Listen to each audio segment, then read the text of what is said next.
Everton today are said to be still deliberating over whether to sign Tyreek George on a permanent deal from Chelsea. The 20-year-old spent the second half of last season on loan at the Toffees. He made one start for the club and overall left a good impression on the fans. I think the idea is that David Moyes wasn't so impressed, wasn't so keen. As I say, he only made one start, so there wasn't a great deal of trust placed in him.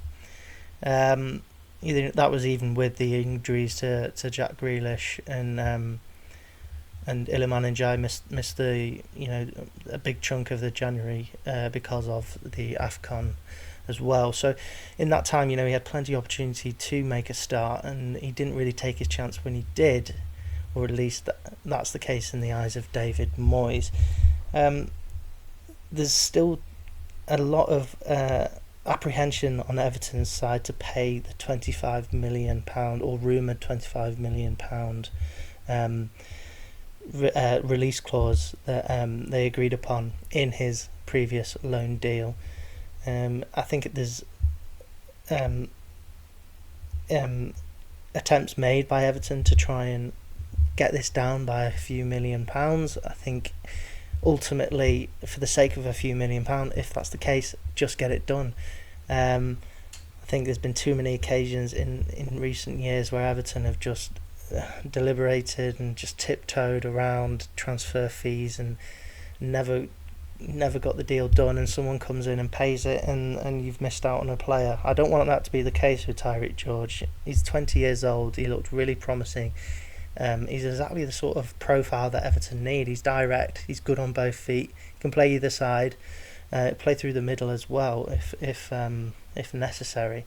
So yeah, it's absolutely something Everton should be looking at, in my opinion, and just get it done. Let's go against the patterns that Everton have set themselves in the past, where they've just deliberated, waited, and get it done. Show a bit of intention and show that we do mean business as we go into the new season. And in other news, Iliman Ndiaye looks to be at the centre of a bit of a tug of war between several Premier League clubs as they look to secure his services for the new season. Arsenal have today been linked with the Senegalese winger. That joins the list of Manchester City, Manchester United and Tottenham, who have all been linked with him. I think if they are to get him, they're going to have to pay an awful lot of money. He's still got 3 years left on his contract, but if rumours are to be believed, then Everton have failed multiple times over the course of the season to tie him down to a new contract. Listen, he's a great player, and he's been an absolutely unbelievable asset to Everton over the past couple of seasons. He's been absolutely crucial to the way we've played. And the rumours of the fees, I think upwards of 70-80 million. I think Everton are probably in a position where they can't really say no to that. I don't think we're struggling financially, but that sort of money unlocks a lot of potential for new signings, and you probably get 2 or 3 or maybe even 4 players from that. Especially if you use it wisely. Everton are looking for numerous players this year, and there is the growing sense that perhaps they will have to sell in order to get all the signings that they need for the future. Jared Branthwaite has also been linked to numerous clubs in England and around Europe also. He spent a lot of the last season injured and struggled to really find a consistent fitness level through the season. He was really unfortunate, to be fair, and there's again absolutely no doubt how much quality he brings to that Everton side. I think you could tell massively the last few games of the season. He obviously went off in the Liverpool game. Everton conceded 5 minutes later, and then we never really looked the same again defensively for the last 6 games of the season, and that ultimately cost us in the race for Europe.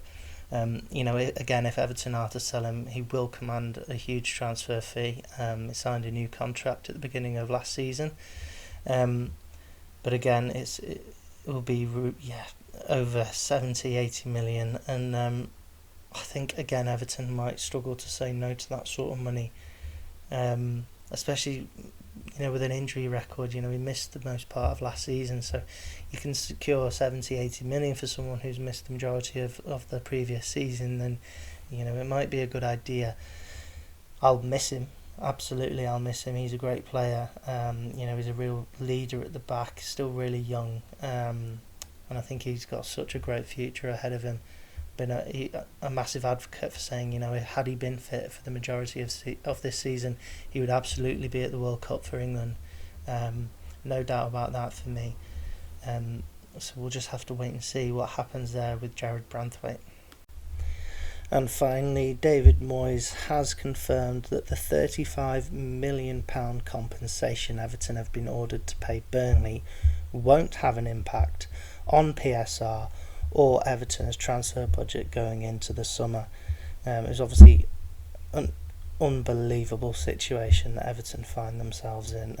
I think there's so much frustration from the fans at the Premier League and the Commission that's found this to be the case. But we're not going to get into that right now, but I think it is a reassurance to hear that it's not going to impact Everton's Premier League season moving forwards, because that would be really hard, a tough pill to swallow. Everton are looking, of course, to sign a couple of right backs, a left back, midfielder in Hayden Hackney, and then potentially a winger, and also several links with a striker as well. So we're going to need every penny we can get in order to even attempt to sign all of those players. So yes, that's slight silver lining on a very dark cloud that seems to loom over Everton in the form of PSR.